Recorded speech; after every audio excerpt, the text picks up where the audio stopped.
बिस्मिल्लाहिर्रहमानिर्रहीम। अस्सलाम वालेकुम। क्या हाल चाल है? उम्मीद करती हूँ आप भी ठीक होंगे, मैं भी ठीक हूँ। आज मैं बनाने लगी हूँ फल से और स्प्राइट की रेसिपी।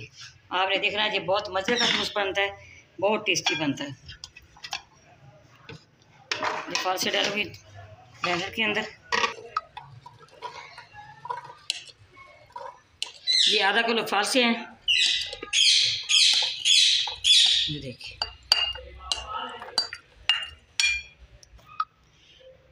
थोड़ा सा इसके अंदर नमक डालूंगी,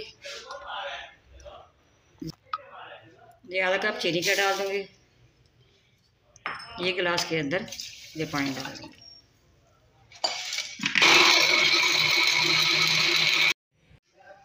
बिस्मिल्लाहिर्रहमानिर्रहीम। ये देखिए हो गया। मैं छानी के अंदर सारा छान लूँगी, इस तरह सारा छानना है। चलिए फिर मैं छान के बताती हूँ। बिस्मिल्लाहिर्रहमानिर्रहीम। ये देखिए मैंने सारा छान लिया है। ये मैंने जग लिया है, इसके अंदर मैंने रेस्क्यू डाल दिए।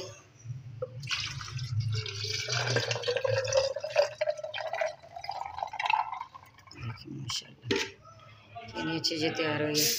अब इसके अंदर स्प्राइट डालूँगी।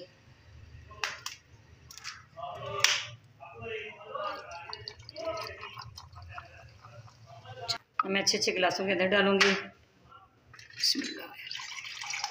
बहुत मज़े का और बहुत टेस्टी तैयार हुआ है। आपने भी इसी तरह बनाना है। हमारी रेसिपी पसंद आए आपने लाइक भी करना है, शेयर भी करना है, बेल आइकन पे दबाना, हमारी हर आने वाली वीडियो आप तक पहुँचे। अल्लाह हाफ़िज़।